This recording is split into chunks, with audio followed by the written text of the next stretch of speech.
Ikiwa ni mwezi wa Dhulhijja ambao ni mwezi wa 12 kalenda ya Kiislamu, mahujaji kutoka sehemu mbalimbali kote duniani wanakamilisha nguzo ya 5 ya Kiislamu katika mji mtukufu wa Makka. Takriban mahujaji 1500 kutoka Kenya wamesafiri kuelekea hija, hii ikiwa ni idadi kubwa ya mahujaji kutoka Kenya ikilinganishwa na miaka iliyopita. Kwa hakika ujumbe ambao kwamba tumepewa statistic na shirika kubwa la usimamizi la SUPKEM kwamba mahujaji ni 1500. Hakika ni yaweza kukaribia 1500, lakini kulikuwa na changamoto hapa na pale, masaili ya pasipoti, masaili ya visa. Kuna wenzetu ambao kwamba wanaoishi hapa lakini wao si wa Kenya, wanaishi kwa igama za kufanya kazi, kwa igama za mambo tofauti. Hao pia nao walipata shida za kuweza kupata visa, lakini alkhasiri at the end of the time mambo yalikwenda vizuri na usimamizi alhamdulillah. Mpaka hivi leo kuna watu wametangulia kuondoka na ndege ya mchana ya Saudi Airline. Natumai hakuna matatizo ambao kwamba ya watu ambao kwamba walioachwa nyuma inshallah. Baadhi ya mahujaji kutoka maeneo tofauti ya pwani humu nchini walikuwa safari yao ya kwenda hija, huku wakipata hifadhi katika msikiti wa ALHUDA. Mahujaji hao walielezea changamoto walizopitia. Sisi tutoka maeneo ya pwani tofauti. Kuna watu kutoka Lamu, kutoka Malindi, kutoka Mombasani. Na hakika tulikuwa jana ndo usafiri wetu kuanzia hapa Nairobi kuelekea Saudi Arabia, kwa lengo na shabaha ya safari yetu takatifu ya amali ya haji. Lakini ndege ambayo kwamba ilikuwa itoke hapa kwenda Saudia ikawa imepata mabadiliko ya kwamba ndege haitaondoka jana, na sisi kawa tuwenye kufika hapa kutoka Mombasa, na tukafika salama salimin.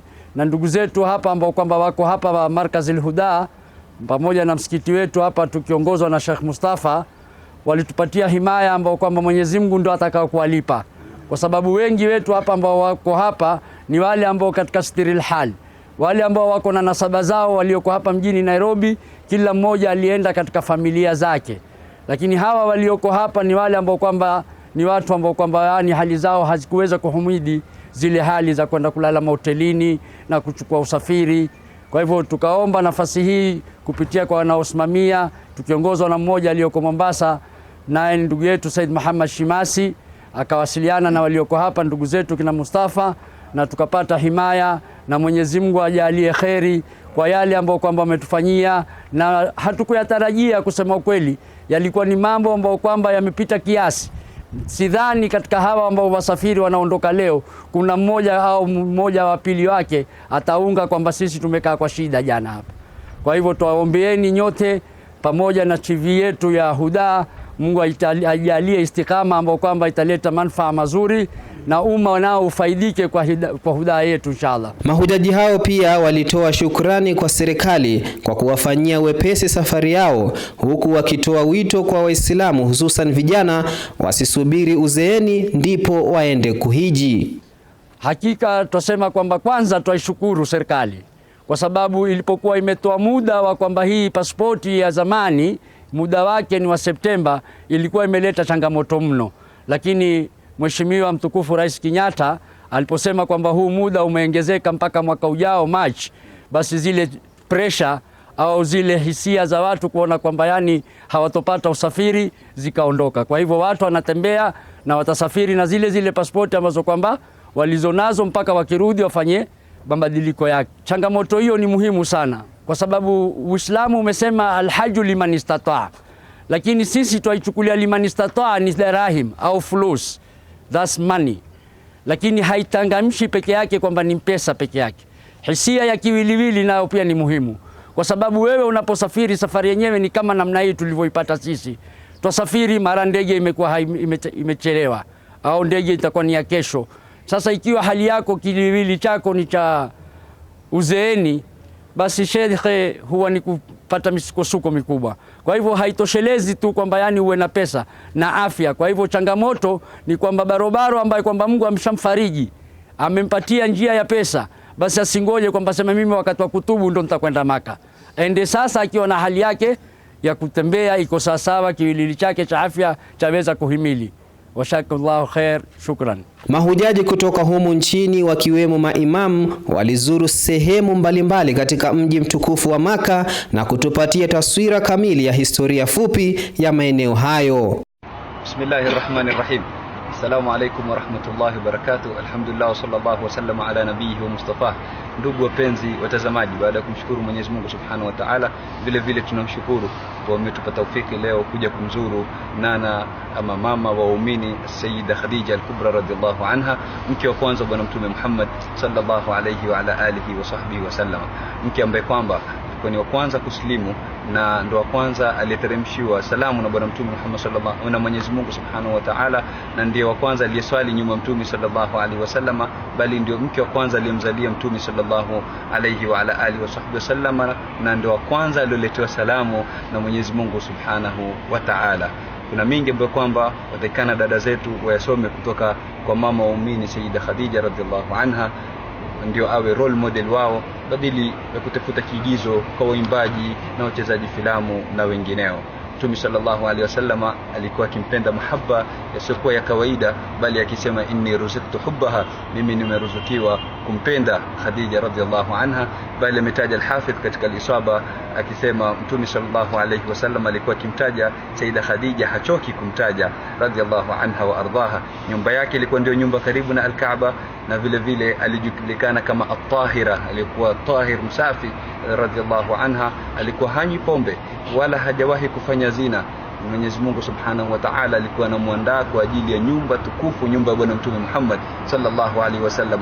Jiulize vipi panapochanganyika tahara ya Sayyida Khadija na sidq, ukweli na amana Mtume sallallahu alaihi wasallam, kutatoka matunda gani? Kwa nini asitoke Fatima Zahra radhiallahu anha wa ardaha? Somo kubwa kwa dada zetu. Sayyida Khadija radhiallahu anha ndio alikuwa kitulizo cha Mtume sallallahu alaihi wasallam. Mtume baada ya kutungishwa alirudi kwa mtoto Sayyida Khadija akamwambia, akisema zamiluni zamiluni, dathiruni dathiruni. Hakwenda maskani wala hakutafuta marafiki, bali alikwenda kwa ahli yake, kwa mke wake, akaenda akapata kitulizo kwake. Na vile vile na nyinyi muone vitulizo kwa ume zenu wanapopata na shida, isiwe ni kinyume, wao wakipatwa na shida wanakimbia kwingine, wanakimbilia marafiki. Tumomba Mwenyezi Mungu Subhanahu wa Ta'ala atujumuishe naye pamoja na Mtume sallallahu alaihi wasallama katika al-Firdaus al-A'la, innahu waliyyu dhalika wal qadiru alayhi. Wa sallallahu wa sallama ala sayyidina Muhammadin wa ala alihi wa sahbihi wa sallam, walhamdulillahi rabbil alamin. Walhamdulillah, sallallahu wa sallama ala nabiyhi wa Mustafa wa ala alihi wa sahbihi wa man ittaba'a hudahu wa ba'd.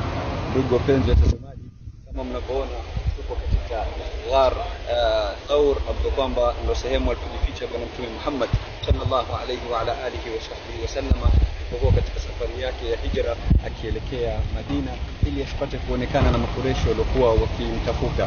Na kama mnavyoona jabali kubwa refu ambalo kwamba linahitajia masaa matatu kwa mtu mwenye nishati zake na nguvu zake kulipanda na kushuka kwa uchache masaa mawili mpaka masaa mawili na nusu. Mtume sallallahu alaihi wasallam alipokuwa ndani na sahaba wake Sayyidina Abu Bakr radhiyallahu anhu, Sayyidina Abu Bakr anawaona makureshi wako juu, asema law nadhara ahaduhum ila asfali qadamayhi la ra'ana, ya Rasulullah, law mmoja wao ataangalia chini miguu yake atatuona.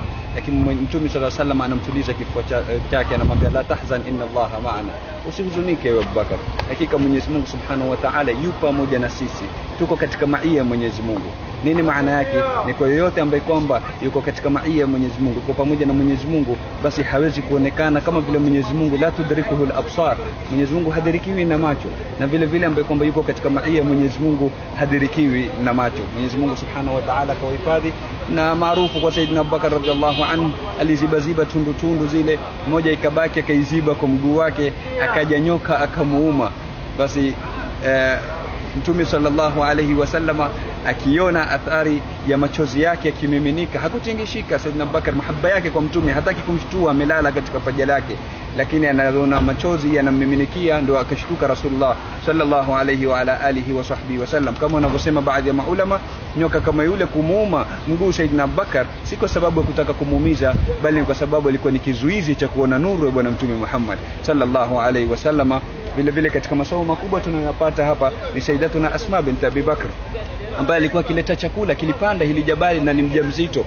Na hapa wale madada zetu ambao kwamba ni wakiwa wajawazito hawezi hata kuinua kikombe cha maji, somo kubwa takana walichukue hapa. Sayyidatuna Asma alikuwa akipanda pamoja na ujauzito wote. Vile vile katika masomo makubwa tunayoyapata hapa ni ndege ambaye kwamba ni njiwa pamoja na mdudu ambaye kwamba ni ankabut, baibui, walimnusuru Mtume sallallahu alayhi wa ala alihi wa sahbihi wasallama, wakaiziba tundu ya pango kama hii.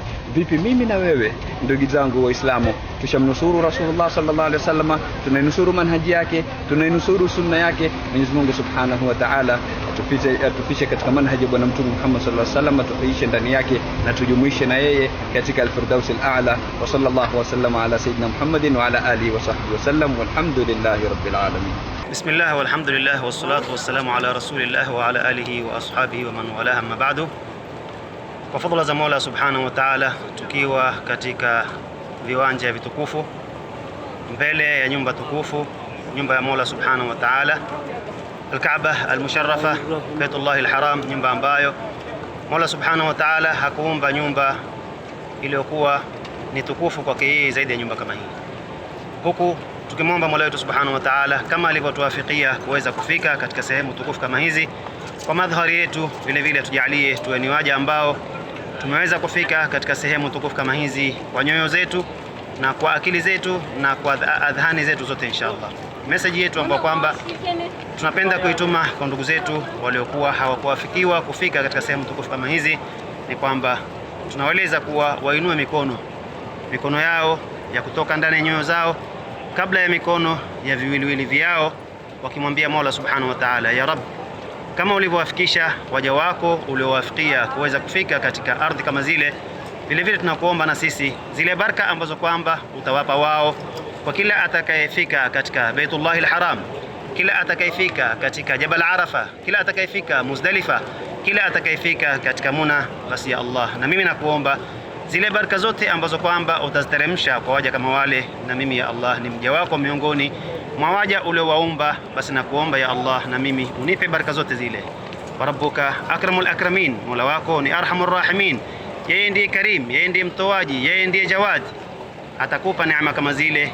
Bora moyo wako uwe ni moyo ambao una iman, ni moyo ambao una i'tiqad, ni moyo ambao una tasdiq kamil ya kwamba Mola wako Subhanahu wa Ta'ala ni mkarimu, na Mola wako Subhanahu wa Ta'ala khazina yake ni maliana, kwa namna ambao lau atakupa wewe neema zote na khairi zote ambazo atakuwa amewapa waja waliofika katika viwanja kama hivi, kuanzia aliyefika wa mwanzo na mpaka atakayefika wa mwisho, kuanzia mwanzo wa a'mal na mpaka mwisho wa a'mal, lau zile zote atazikusanya akupe wewe na ampe mwingine ambaye kwamba ni kama wewe, basi Mola wako Subhanahu wa Ta'ala khazina yake haitopungua chochote, isipokuwa itapunguza kile ambacho kwamba sindano ikitiwa katika maji ikitolewa ndicho kinachopungua. Mwenyezi Mungu Subhanahu wa Ta'ala atuwafikishie kila la khairi na atujalie tuwe ni waja ambao tunaweza kukubaliwa amali zetu, kuanzia sisi tuliofika katika viwanja kama hivi kwa madhhar, atujalie tuwe tumefika kwa nyoyo zetu, na vile vile ndugu zetu waliokuwa wako mbali na viwanja kama hivi, ya Allah wajazi khairi zako na uwape kila mazuri.